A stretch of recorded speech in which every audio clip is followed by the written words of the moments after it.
Welcome to Coyote's Corner. This episode, we'll be listening to Michael Lang tell Coyote and the Giant. On a cool, sunny day, Coyote was wandering through the forest, creeping from one shadow to the next, sniffing here and there as he went on his way. The leaves of the trees had just begun to turn from green to gold, red, and brown, and some of them were falling that day as Coyote continued on his way. He suddenly heard the sound of laughter on the breeze, and Coyote was curious, for Coyote is always curious, and so he followed that sound till he came to a small mountain lake, and there upon the shore he saw children gathered, and as he watched, one of the children, an older boy, scooped up a stone and tossed it across the waters of the lake. But to Coyote's amazement, when the stone struck the water, it did not sink. Instead, it leapt like a frog, hopping from one lily pad to the next, and the children began to count. 1, 2, 3. The stone sank out of sight. Coyote thought the children must have some sort of magic. As he watched, a little girl scooped up another stone, and she tossed it across the water. But once again, the stone did not sink when it struck the water.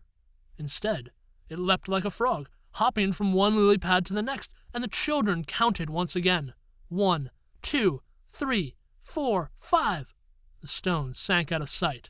Coyote was now certain the children had some sort of magic. He began to creep closer, but the little girl caught sight of Coyote. "Coyote, what are you doing?"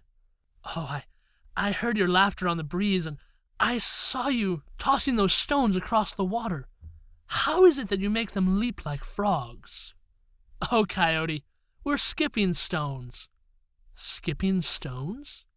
How do you make a stone skip?" "Oh, it's easy, Coyote. I can show you how. But first you need a perfect stone." Coyote looked about. At his feet he saw an enormous rock. He grabbed hold and heaved with all his might. "Coyote, you can't skip a stone that large. You need a stone that's small, round, and smooth."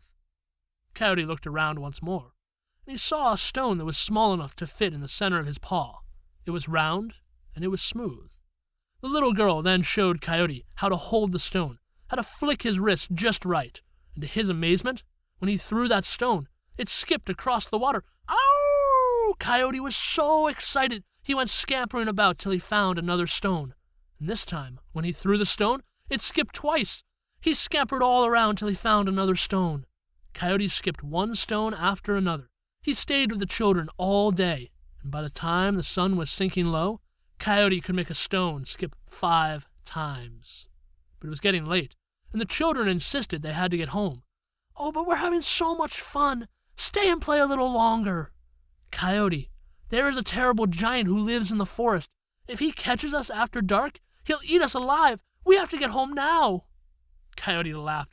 "I have lived in the forest my entire life. I have never heard of such a giant. Please stay a little longer. We're having so much fun."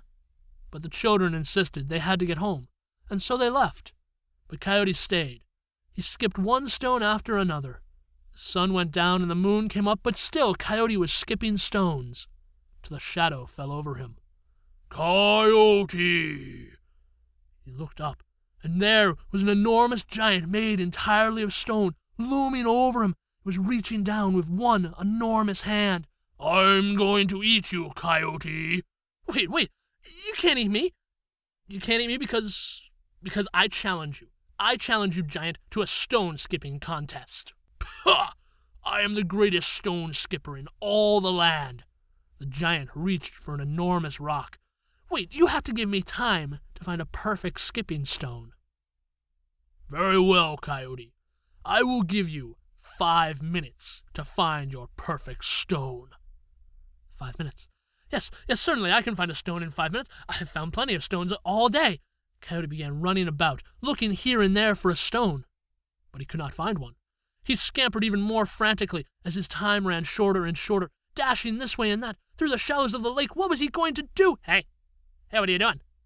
Coyote looked around. Down here. There was a small box turtle in the mud in the shallows of the lake. It was looking up at Coyote. "What you doing?" "I'm looking for a stone. I need a perfect skipping stone so I can beat this giant. I have to beat him in a stone-skipping contest, or he's going to eat me." "Maybe I can help." Coyote was not sure how the little turtle could help, After all, he needed a stone that was smooth and round and small. The turtle was small, and if he were to tuck his head, his tail, and his legs into his shell, he would be round as well, and his shell was certainly smooth. Yes, little turtle. Yes, I think you can help me. Could you tuck your head and your tail and your legs into your shell?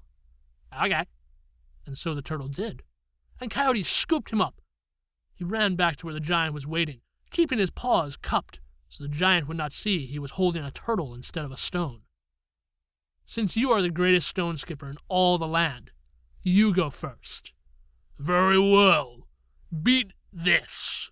The giant hurled its enormous rock across the water, and together he and Coyote counted 1, 2, 3, 4, 5, 6, 7, 8, 9, 10.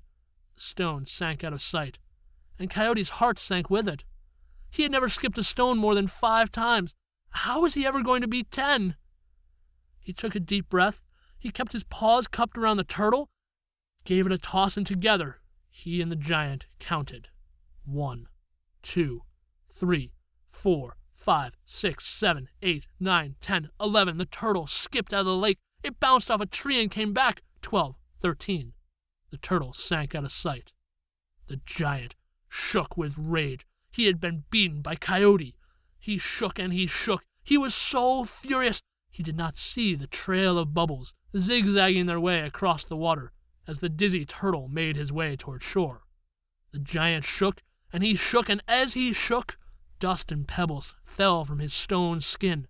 The falling stones became larger and larger, and soon enough, the giant had shaken himself completely apart. He was nothing more than a pile of rocks on the shore of the lake. Coyote heaved a heavy sigh. It was time to go home. He'd had enough playing for one day. So, that was Michael Lang telling Coyote and the Giant. I'm sitting down with Mike now to get a little background on this story. So, Mike, where did Coyote and the Giant come from? Coyote and the Giant was originally an Iroquois folktale. The Iroquois are a Native American tribe who used to live throughout what we would call New York. Many of the 6 tribes who made up the Iroquois still are in upstate New York. Their story was very different from this one. I made a lot of changes to it. What kind of changes did you make to it, and why? So one of the biggest changes that I made was introducing Coyote into the story.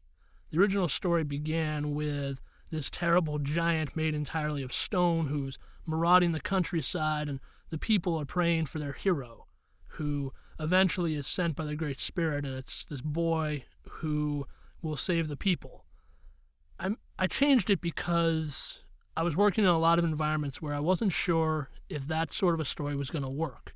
But I really love this story because this child defeats this monster with a stone skipping contest, with a game. And I thought that was really cool. So I decided to introduce Coyote, but yet keep the essence of the story of the terrible giant, the stone skipping contest, and have Coyote be the hero. Okay. We're sitting here on Coyote's corner, and you introduce Coyote to this tale. What significance does Coyote bring to this? Coyote is generally portrayed as a trickster and less often as a teacher. He often teaches through tricks when he teaches. And I think those are important qualities. And Coyote is also one of those characters in folklore who usually his tricks don't work out the way he planned, but he always learns something important from it, and I think that's an important lesson for life. And so Coyote brings this sort of lighthearted cleverness to the story that otherwise might not be there.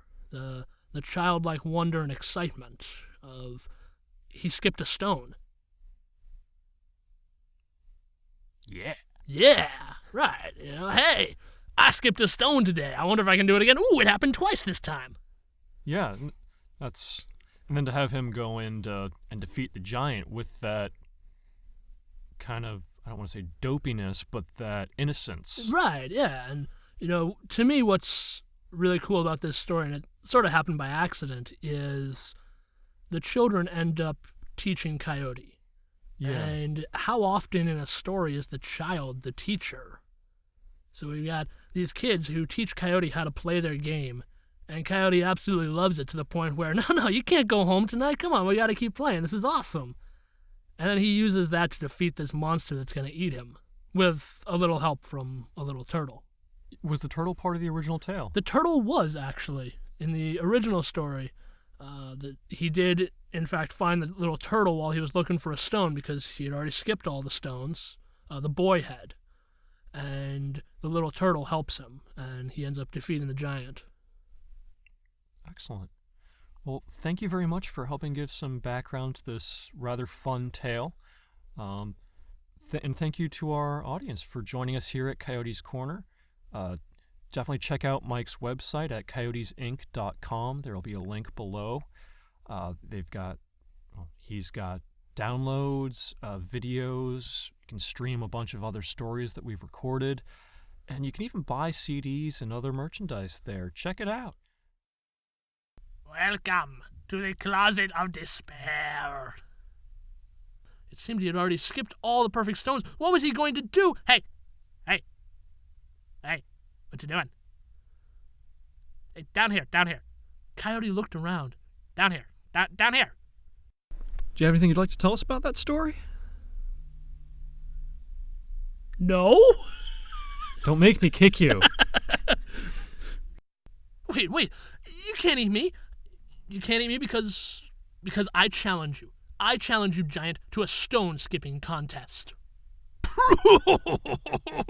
That's pretty funny, Coyote. You're a funny guy.